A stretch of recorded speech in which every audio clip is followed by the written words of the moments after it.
Hello everyone, Yom Tov. It's me, your absent without leave header, back after a week off. Just a quick update for those of you who don't have Twitter. I've been diagnosed with COPD, which is chronic obstructive pulmonary disease. And it's my left lung that's got the worst of the damage. My doctor had a listen and said that I had a very definite heavy crackle down low. So, you know, I've got inhalers and what have you, and they're just going to keep an eye on me and what have you. It's not been the best week health-wise, but, you know, I do apologise for not being here for you last Wednesday. I hope you do forgive me. And for our paranormal crowd, I will make it up to you on Friday. So, without further ado, what I have decided to do this week, the video is going to be a little bit longer because I thought, thanks to our Carolina TV girl. Hi Carolina. I'm dedicating this week's folk tales to you because I got the Stinky Cheese Man stories book. So there it is. And this is the one that I paid 1 penny for. 1 penny. And I did keep the receipt because I thought you probably wouldn't believe me. So what I've done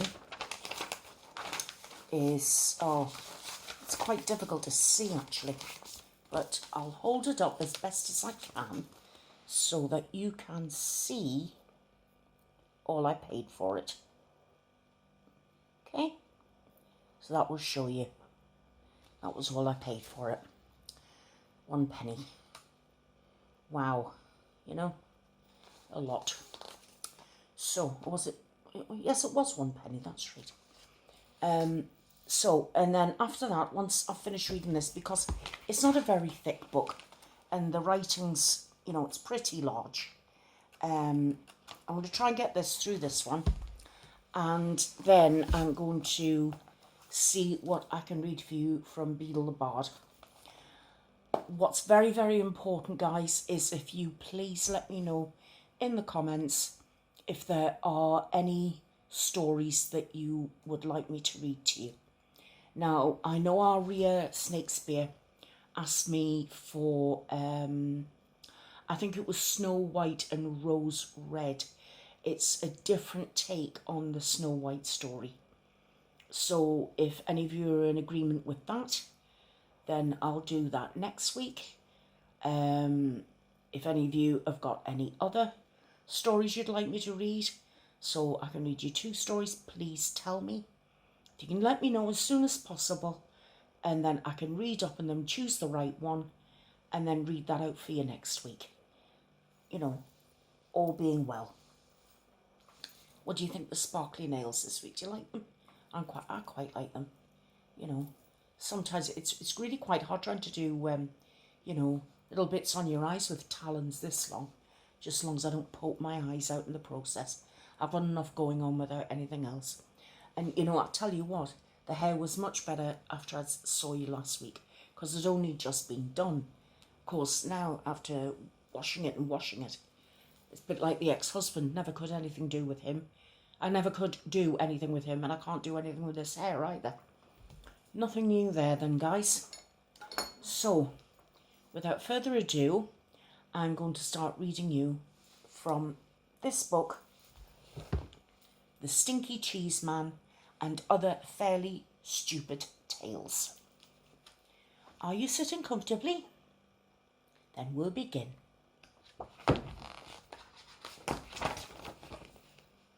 Wait till I get the right page. Now, this is the title page, and there's a bit on the other side. And I found a kernel of wheat, said the little red hen. Now who will help me plant this wheat? Where is that lazy dog? Where is that lazy cat? Where is that lazy mouse? Wait a minute. Hold everything. You can't tell your story right here. This is the end paper. The book hasn't even started yet. Who are you? Will you help me plant the wheat? No, I'm Jack. I'm the narrator. And no, I can't help you plant the wheat. I'm a very busy guy trying to put a book together. So why don't you just disappear for a few pages? I'll call you when I need you. But who will help me tell my story? Who will help me draw a picture of the wheat? Who will help me spell the wheat? Listen, hen, forget the wheat. Here comes the title page. And there you have it, the title page. Now, it says in here, this book is dedicated to our close, personal, special friend. And as I said, I'm dedicating this week's folk tales to Carolina. So this one's for you, Carolina. Right. A long time ago, people used to tell magical stories of wonder and enchantment. Those stories were called fairy tales. Those stories are not in this book. The stories in this book are almost fairy tales, but not quite. The stories in this book are fairly stupid tales. I mean, what else would you call a story like Goldilocks and the Three Elephants? This girl walking through the woods smells peanut porridge cooking. She decides to break into the elephant's house, eat the porridge, sits in the chairs, and sleep in the beds. But when she gets in the house, she can't climb up on Baby Bear's chair because it's too big. She can't climb up on Mama Elephant's chair because it's much too big. And she can't climb up on Papa Elephant's chair because it's much, much too big. So she goes home. The end. And if you don't think that's a fairly stupid, then you should read Little Red Running Shorts or maybe The Stinky Cheese Man. In fact, you should definitely go ahead and read the stories now, because the rest of this introduction just goes kind of on, and it doesn't really say anything. I mean, I stuck it on at the end here so it'll fill up a page and make it look like I really knew what I was talking about. So stop now. I mean it. Quit reading. Turn the page. If you read this last sentence, it won't tell you anything. Well, we read it anyway. So here's Chicken Licken. And here's a very strange picture of what they think Chicken Licken looks like. Enough to give you nightmares, isn't it? I don't think I would have shown that to my children when they were small. Here goes Chicken Licken. Once upon a time, Chicken Licken was standing around when a piece of something fell on her head. She wasn't the brightest thing on two legs, so she started running around in circles, clucking, "The sky is falling! The sky is falling! We must tell the president!" Yeah, he'd probably tweet about it, wouldn't he? Chicken Licken ran to our friend Ducky Lucky and clucked, "Ducky Lucky! Ducky Lucky! The sky is falling! The sky is falling! We must tell the president!" "Let's go," quacked Ducky Lucky. Chicken Licken and Ducky Lucky ran to their friend Goosey Lucy and yelled, "Goosey Lucy! Goosey Lucy! The sky is falling! The sky is falling! We must tell the president!" "Let's go," honked Goosey Lucy. So Chicken Licken, Ducky Lucky and Goosey Lucy ran into their friend Cocky Locky and yelled, "Cocky Locky! Cocky Locky! The sky is falling! The sky is falling! We must tell the president!" "Let's go," cried Cocky Locky. Wait a minute, cried Jack the narrator. I forgot the table of contents. "Hey, you're not in this story," said Chicken Licken. I know, said Jack the narrator, "but I came to warn you the table of contents is..." "The sky is falling, the sky is falling," clucked Chicken Licken. "We must tell the president." So Chicken Licken, Ducky Lucky, Goosey Lucy and Cocky Locky ignored Jack the narrator and ran off to catch a plane to Washington. Just outside the airport, they met Foxy Loxy. "Foxy Loxy! Foxy Loxy, the sky is falling, the sky is falling. We must tell the president, yelled Chicken Licken, Ducky Lucky, Goosey Lucy and Cocky Locky. Well, come with me, said Foxy Loxy. I know a shortcut to the airport. Foxy Loxy led Chicken Licken, Ducky Lucky, Goosey Lucy and Cocky Locky to his cave. He didn't get to eat them though, because Chicken Licken was almost right. The sky wasn't falling.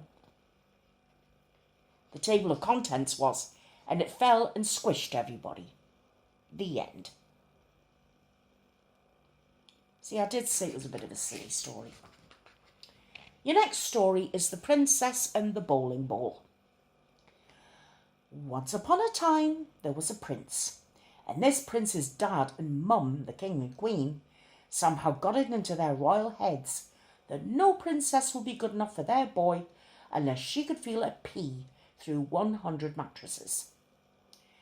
So it should come as no surprise that the prince had a very hard time finding a princess. Every time he met a nice girl, his mum and dad would pile 100 mattresses on top of a pea and then invite her to sleep over. When the princess came down for breakfast, the queen would ask, "How did you sleep, dear?" The princess would politely say, "Fine, thank you." And the king would show her the door. Now this went on for 3 years. And of course, nobody ever felt the pea under 100 mattresses. Then one day the prince met the girl of his dreams. He decided he'd better do something about it. That night, before the princess went to bed, the prince slipped his bowling ball under the 100 mattresses. When the princess came down for breakfast the next morning, the queen asked, "How did you sleep, dear?" "This might sound odd," said the princess, "but I think you need another mattress. I felt like I was sleeping on a lump as big as a bowling ball." The king and queen were satisfied. The prince and princess were married, and everyone lived happily, though not maybe completely honestly, ever after. The end. There's a big one on the princess and the pea, eh? This one's called The Really Ugly Duckling, and I can show you a picture of him if you like. Here we go. There he is. The stuff of nightmares. Once upon a time, there was a mother duck and a father duck who had 7 baby ducklings. 6 of them were regular-looking ducklings. The 7th was a really ugly duckling. Everyone used to say, "What a nice-looking bunch of ducklings, all except that one. Boy, he's really ugly." The really ugly duckling heard these people, but he didn't care. He knew that one day he would grow up probably to be a swan and be the bigger and look better than anything in the pond. Well, as it turned out, he was just really an ugly duckling. And he grew up to be just a really ugly duck. The end. Shouldn't laugh. This one's called The Other Frog Prince. Once upon a time, there was a frog. One day when he was sitting on his lily pad, he saw a beautiful princess sitting by the pond.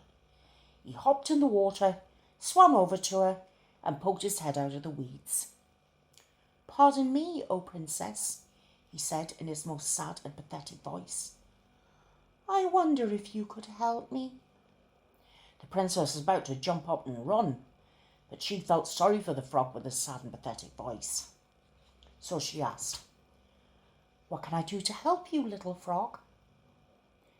"Well," said the frog, "I'm not really a frog, but a handsome prince who was turned into a frog by a wicked witch's spell. And the spell can only be broken by the kiss of a beautiful princess."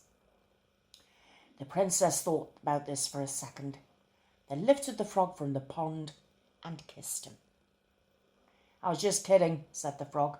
He jumped back into the pond, and the princess had to wipe frog slime from my lips. The end. Yeah. This one's called Little Red Running Shorts. Okay, I've got things running smoothly now, said Jack the narrator. And this story is even better than the last three. See, it's about this girl who runs very fast and always wears red running shorts. That's where her name comes from, get it? So anyway, this girl is running to her granny's house when she meets a wolf. He tricks her into taking the long way round while he takes the shortcut. Now this is the good part because Red runs so fast that she beats the wolf to Granny's house. He knocks on the door, Red answers it, and guess what she says? My, what slow feet you have. And that's it. The end. Now was that great or what? So sit back, relax, and enjoy Little Red Running Shorts. And now, like I already said, Little Red Running Shorts. You just told the whole story, said Little Red Running Shorts. We're not going to tell it again. You can't say that, says Jack. You have to start with Once Upon a Time. No way, says the wolf. You blew it. But you guys are next. Look at the title at the top of the page. Little Red Running Shorts. That's you. Let's go, wolf. We're out of here. Wait, you can't do this. Your story's supposed to be 3 pages long. What am I going to do when we turn the page? Guess who's back? I planted the wheat, I watered the wheat, I harvested the wheat. Now when do I get to tell my story? Said the little red hen. Say, what's going on here? Why is that page blank? Is that my page? Where's that lazy dog? Where's that lazy cat? Where's that lazy mouse? How do they expect me to tell the story by myself? Where's that lazy narrator? Why is that lazy narrator? Where's the lazy author? Right, this one's called Jack's Bean Problem. Forget that hen. Now it's time for the best story in the whole book, my story. Because once upon a time, I traded our last cow for 3 magic beans and hay. Giant, what are you doing down here? You're wrecking my whole story. I don't like that story, said the giant. You always trick me. Well, that's the best part, said Jack. 3, 5, 4, 40. I have made my own story. Great rhyme, giant, and I'm sure your story is just as good, but there's no room for it. So why don't you climb back up the beanstalk? I'll be up in a few minutes to steal your gold and your singing harp. I'll grind your bones to make my bread. I knew you'd understand. And there's another little thing that's been bugging me. Could you please stop talking in, like, great big letters? It's shouting. Messes up the page.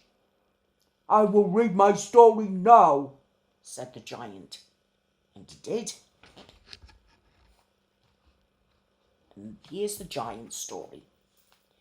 The end of the evil stepmother.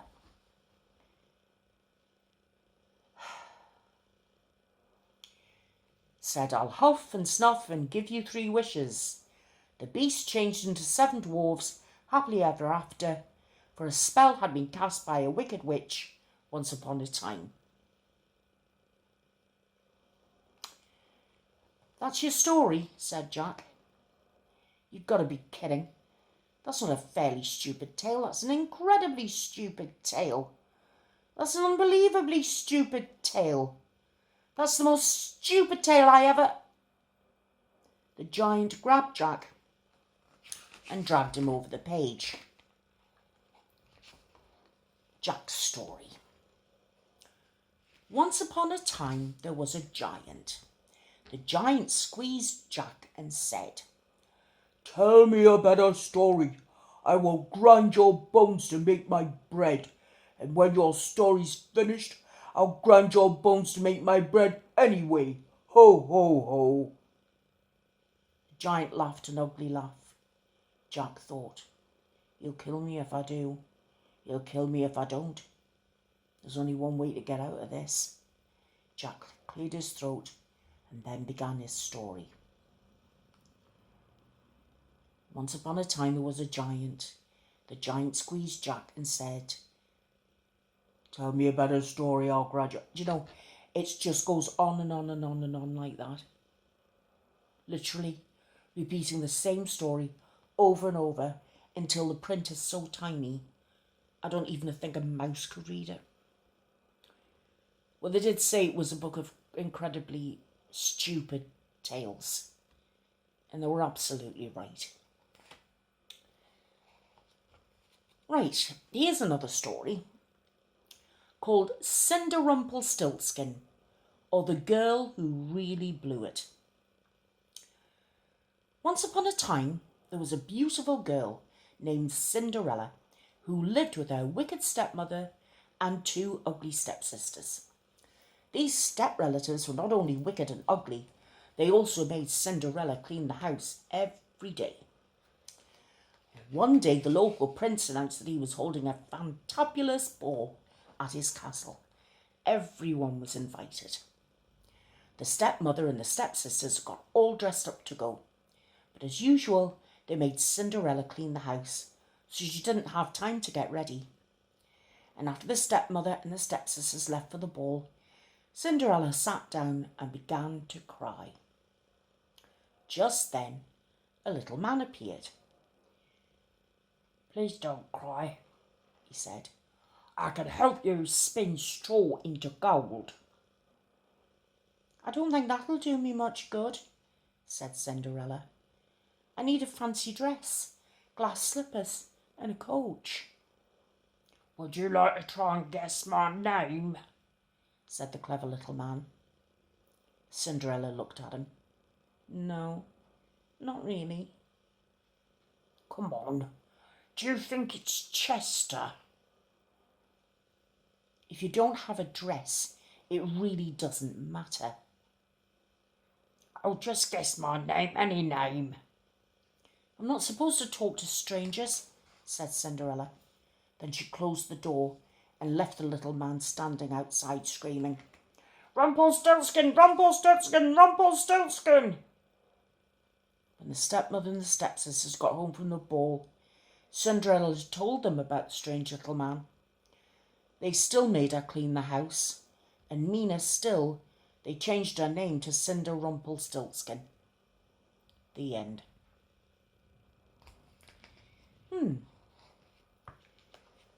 Now we're into a story called The Tortoise and the Hare. And here is your picture of the tortoise and the hare. Once upon a time, there was a tortoise who was very slow but very dependable. He would always get where he set out to go. It just took him longer than most people. One day, a rabbit saw Tortoise walking slowly but surely down the road and said, "Oh, God, Tortoise, you're so slow. I could probably grow hair faster than you run." "Oh, yeah?" said Tortoise slowly. "Yeah," said the rabbit. So they decided to race. On the day of the big race, Tortoise and Rabbit lined up at the starting line. Owl said, "On your mark, get set, grow." Tortoise started to run. Rabbit started to grow his hair. Tortoise ran, Rabbit grew his hair. Tortoise ran, Rabbit grew his hair. Tortoise ran, Rabbit grew his hair. Ad infinitum, ad infinitum, ad infinitum. Tortoise ran, Rabbit grew his hair. Tortoise is still running. Rabbit is still growing his hair. That's not the end. But apparently they're coming back to it, I think. And here is the... I can't remember the name of it. The top guy at the top of the story, the Stinky Cheese Man. This is the Stinky Cheese Man. There he is. I got quite a surprise when I saw him as well, because it looks as if he's got bacon for a mouth. Okay, the Stinky Cheese Man. Once upon a time, there was a little old woman and a little old man who lived together in a little old house. They were lonely. So the little old lady decided to make a man out of stinky cheese. She gave him a piece of bacon for a mouth, yeah, I was right actually, and 2 olives for eyes, and put him in the oven to cook. I think he'd melt, wouldn't you? When she opened the oven to see if he was done, the smell knocked her back. "Oh, what is that terrible smell?" she cried. The Stinky Cheese Man hopped out of the oven and ran out the door calling, "Run, run as fast as you can. You can't catch me, I'm the Stinky Cheese Man." The little old lady and the little old man sniffed the air. "I'm not really very hungry," said the little old man. "I'm not really all that lonely," said the little old lady. So they didn't chase the Stinky Cheese Man. The Stinky Cheese Man ran and ran until he met a cow eating grass in a field. "Whoa, what's that awful smell?" said the cow. The Stinky Cheese Man said, "I've run away from a little old lady and a little old man, and I can run away from you, and I can run, and I can run. Yes, I can. Run, run as fast as you can. You can't catch me, I'm the Stinky Cheese Man." The cow gave another sniff and said, "I bet I could give you someone 2 or 3 stomach aches. I think I'll just eat weeds." So the cow didn't chase the Stinky Cheese Man either. The Stinky Cheese Man ran and ran until he met some kids playing outside of school. "Gross," said a little girl. "What's that nasty smell?" "I've run away from a little old lady and a little old man and a cow, and I can run away from you too. I can. Run, run as fast as you can. You can't catch me, I'm the Stinky Cheese Man." The little boy looked up, sniffed the air and said, "If we catch him, our teacher will probably make us eat him. Let's get out of here." So the kids didn't chase the Stinky Cheese Man either. By and by, the Stinky Cheese Man came to a river with no bridge. "However will I cross this river?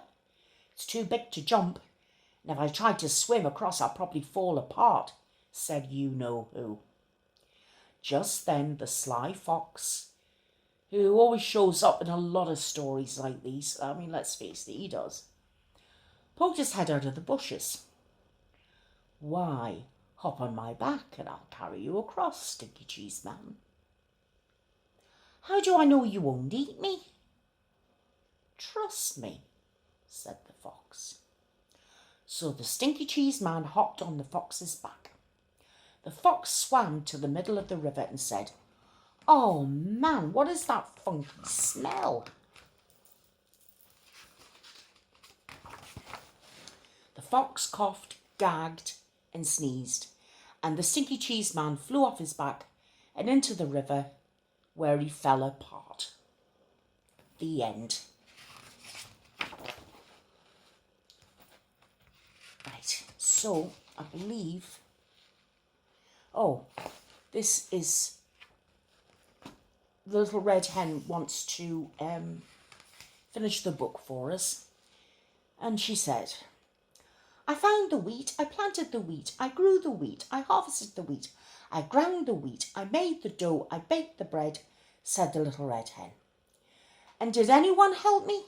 Did anyone save space for my story? So now," said the little red hen, "who thinks they're going to help me eat the bread?" "Bread," said the giant.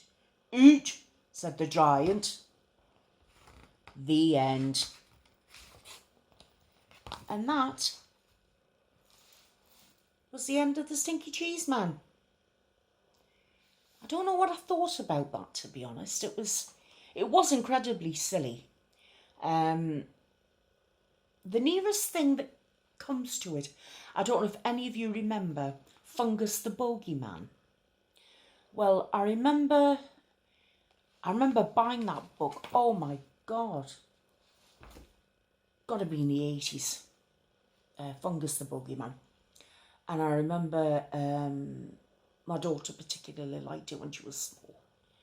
But then again, she always did have sort of perverse thing about books when she was little. You know, the normal stories were like, you know, when you told her that, like, 3 little pigs, she automatically thought of bacon sandwiches. There's children for you. So, we're at half an hour now. So what I'd like to do is I would like to start by reading you the first of the Tales of Beedle the Bard. This is the one that I owed you, and it's called The Wizard and the Hopping Pot. There was once a kindly old wizard who used his magic generously and wisely for the benefit of his neighbours. Rather than reveal the true source of his power, he pretended that his potions, charms and sprang ready-made from the little cauldron he called his lucky cooking pot. From miles around, people came to him with their troubles, and the wizard was pleased to give his pot a stir and put things right. This well-beloved wizard lived to a goodly age, then died, leaving all his chattels to his only son. This son was of a very different disposition to his gentle father. Those who could not work magic were, to the son's mind, worthless, and he'd often quarrelled with his father's habit of dispensing magical aid to their neighbours. Upon his father's death, the son found hidden inside the old cooking pot a small package bearing his name. He opened it, hoping for gold, but found instead a soft, thick slipper, much too small to wear, and with no pair. A fragment of parchment within the slipper bore the words, "In the fond hope, my son, that you will never need it." The son cursed his father's age-softened mind and threw the slipper back into the cauldron, resolving to use it henceforth as a rubbish pail. That very night, a peasant woman knocked on the front door. "My granddaughter is afflicted by a crop of warts, sir," she told him. "Your father used to mix a special poultice in that old cooking pot." "Begone!" cried the son. "What care I for your brat's warts?" And he slammed the door in the old woman's face. At once there came a loud clanging and banging from his kitchen. The wizard lit his wand and opened the door, and there, to his amazement, he saw his father's old cooking pot. It had sprouted a single foot of brass and was hopping on the spot, in the middle of the floor, making a fearful noise upon the flagstones. The wizard approached it in wonder, but fell back hurriedly when he saw the whole of the pot's surface covered in warts. "Disgusting object!" he cried, and he tried firstly to vanish the pot, then to try and clean it by magic, and finally to force it out of the house. None of his spells worked, and he was unable to prevent the pot hopping after him out of the kitchen and then following him up to bed, clanging and banging loudly on every wooden stair. The wizard could not sleep all night for the banging of the warty old pot by his bedside, and next morning the pot insisted upon hopping after him to the breakfast table. Clang, clang, clang went the brass-footed pot, and the wizard hadn't even started his porridge when there came another knock at the door. An old man stood on the doorstep. "'Tis my old donkey, sir," he explained. "Lost she is, or stolen, and without her I cannot take my wares to market, and my family will go hungry tonight." "And I am hungry now," roared the wizard, and he slammed the door upon the old man. Clang, clang, clang went the cooking pot's single brass foot upon the floor, but now its clamour was mixed with the brays of a donkey and human groans of hunger, echoing from the depths of the pot. "Be still! Be silent!" shrieked the wizard. But not all of his magical powers could quieten the Morty Pot, which hopped at his heels all day, braying and groaning and clanging, no matter where he went or what he did. That evening there came a third knock upon the door, and on the threshold stood a young woman, sobbing as though her heart would break. "My baby is grievously ill," she said. "Won't you please help us? Your father bade me come if troubled." But the wizard slammed the door in her face. And now the tormenting pot filled to the brim with salt water and slopped tears all over the floor as it hopped and brayed and groaned and sprouted more warts. Though no more villagers came to seek help at the wizard's cottage for the rest of the week, the pot kept him informed of their many ills. Within a few days, it was not only braying and groaning and slopping and hopping and sprouting warts, it was also choking and retching, crying like a baby, whining like a dog, and spewing out bad cheese and sour milk and a plague of hungry slugs. The wizard couldn't eat or sleep with the pot beside him, but the pot refused to leave, and he couldn't silence it or force it to be still. At last, the wizard could bear it no more.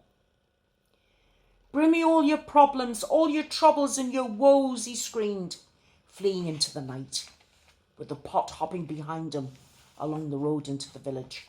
"Come, let me cure you, mend you and comfort you. I have my father's cooking pot and I shall make you well." And with the foul pot still bounding along behind him, he ran up the street, casting spells in every direction. Inside one house, the little girl's warts vanished as she slept. The lost donkey was summoned from a distant briar patch and set down softly in its stable. The sick baby was doused in dittany and woke well and rosy. At every house of sickness and sorrow, the wizard did his best, and gradually the cooking pot beside him stopped groaning and retching and became quiet, shiny, and clean. "Well, Pot?"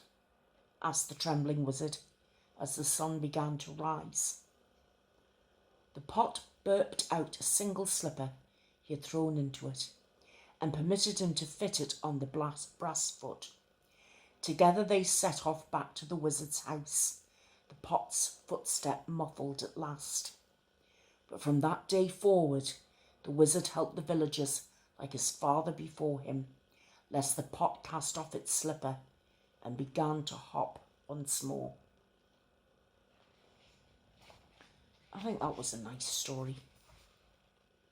Just goes to show that when you're given the chance to do good, you should do it. That's what I take from it anyway. I don't know what you think. What do you think of that one? Because it reminds me of fables, things like that. Excuse me, must have a drink.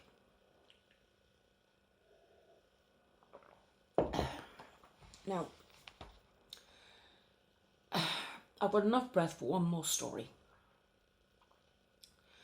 I was hoping to read the 4 stories of Beedle the Bard for you today, but I'm pushing it now, doing this one. So I'm going to do this one, and then it's okay with you.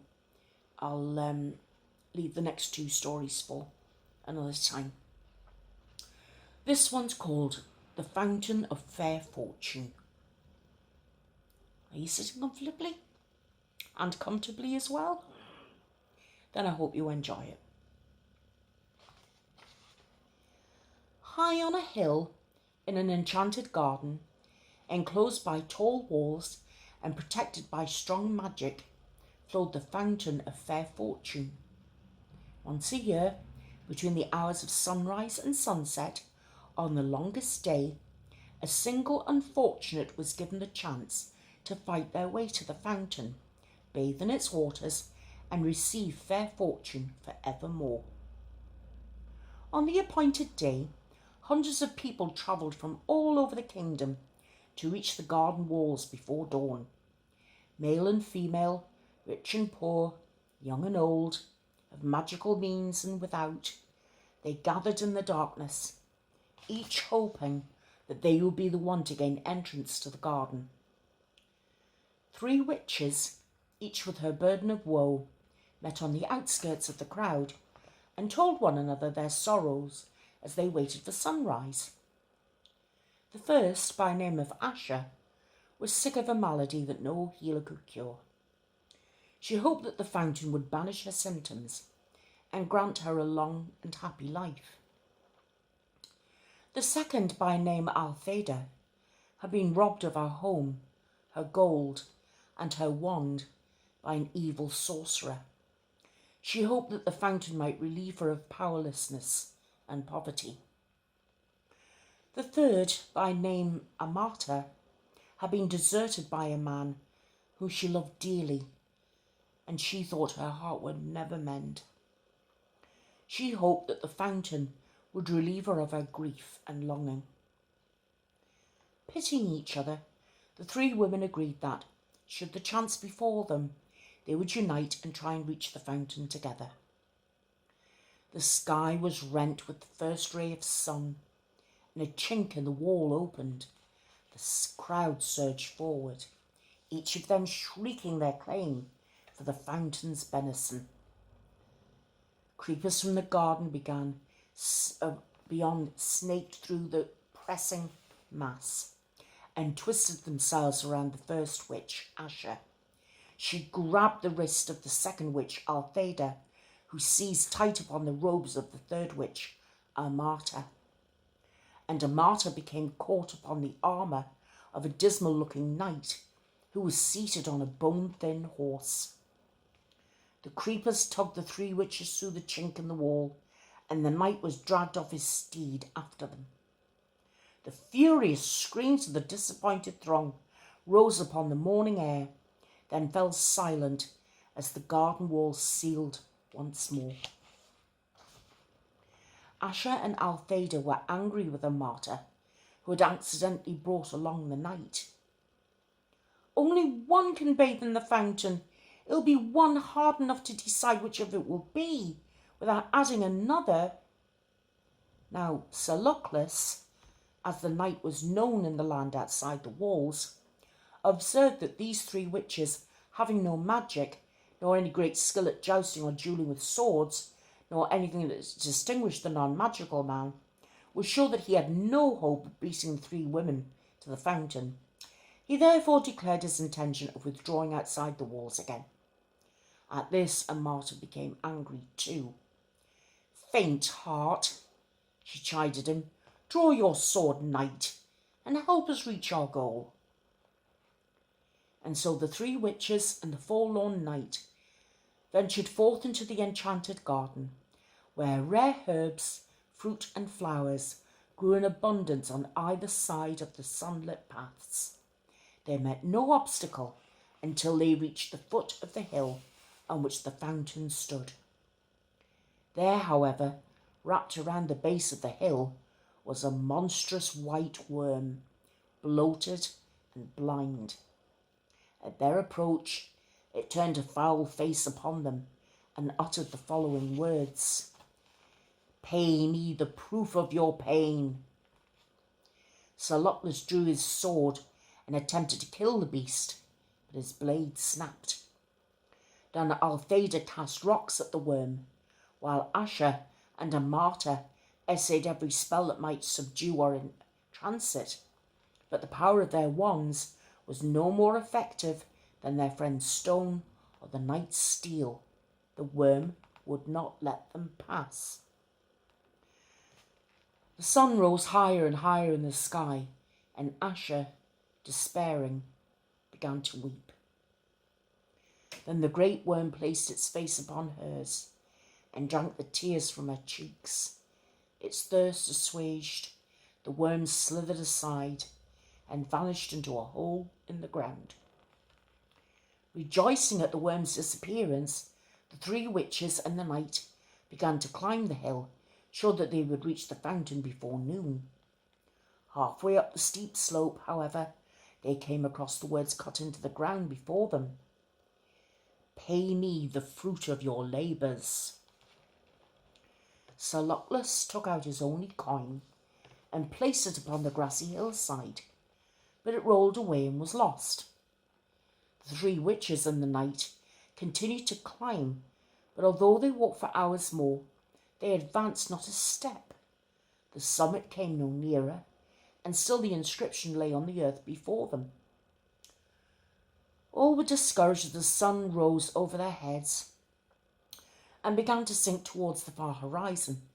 But Altheda walked faster and harder than any of them, and exhorted the others to follow her example, though she moved no further up the enchanted hill. "Courage, friends, and do not yield," she cried, wiping the sweat from her brow. As the drops fell glittering onto the earth, the inscription blocking their path vanished, and they found that they were able to move upwards once more. Delighted by the removal of this second obstacle, they hurried towards the summit as fast as they could, until at last they glimpsed the fountain, glittering like crystal in a bower of flowers and trees. Before they could reach it, however, they came to a stream that ran around the hilltop, barring their way. In the depths of the clear water lay a smooth stone bearing the words, "Pay me the treasure of your past." Sir Luckless tried to float across the stream on his shield, but it sank. The three witches pulled him from the water, then tried to leap the brook themselves, but it wouldn't let them cross, and all the while the sun was sinking lower in the sky. So they fell to pondering the meaning of the stone's message, and Marta was the first to understand. Taking her wand, she drew from her mind all the times of happy times and the memories she'd had spent with her vanished lover, and dropped them into the rushing waters.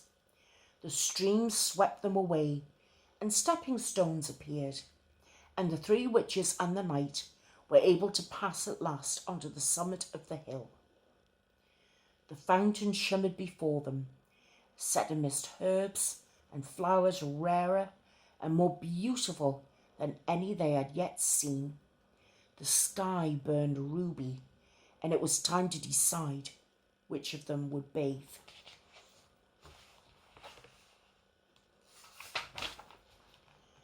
Before they could make the decision, however, frail Asher fell to the ground. Exhausted by their struggle to the summit, she was close to death. Her three friends would have carried her to the fountain, but Asher was in mortal agony and begged them not to touch her. Then Altheda hastened to pick up all these herbs she thought the most hopeful, and mixed them in Sir Luckless's gourd of water, and poured the potion into Asher's mouth. At once, Asher was able to stand. What was more, all symptoms of her drab malady had vanished. "I'm cured," she cried. "I have no need of the fountain. Let Altheda bathe." But Altheda was busy collecting more herbs in her apron. "If I can cure this disease, I shall earn gold aplenty. Let a martyr bathe." Sir Luckless bowed and gestured to Marta towards the fountain, but she shook her head. The stream had washed away all regret for her lover, and she saw now that he had been cruel and faithless, and that it was happiness enough to be rid of him. "Good sir, you must bathe, as a reward for all your chivalry," she told Sir Luckless. So the knight clanked forth in the last rays of the setting sun, and bathed in the fountain of fair fortune, astonished that he was the chosen one of hundreds, and giddy with his incredible luck. As the sun fell below the horizon, Sir Luckless emerged from the waters with the glory of his triumph upon him, and flung himself in his rusted armour at the feet of a martyr, who was the kindest and most beautiful woman he had ever beheld. Flushed with success, He begged for her hand and her heart. And a martyr, no less delighted, realised she had found a man worthy of them. The three witches and the knight set off down the hill together, arm in arm, and all four led long and happy lives, and none of them ever knew or suspected that the fountain's waters carried no enchantment at all. Who knew? So next time I will read to you The Warlock's Hairy Heart. But I don't quite, to be honest with you, have the strength to do it today. But, you know, I did try and want to make up to you for what you've lost out on from last week. And this is on for 50 minutes. Now look, I know it's much longer than usual. Please don't feel you've got to sit and listen to it all in one go. You could chop it up to little bits. You could listen to half and come back to the other half later. Honestly, you do what is best for you. Now, like I said before, please let me know what you thought about the stories today. And, you know, we'll have a chat about it in the comments.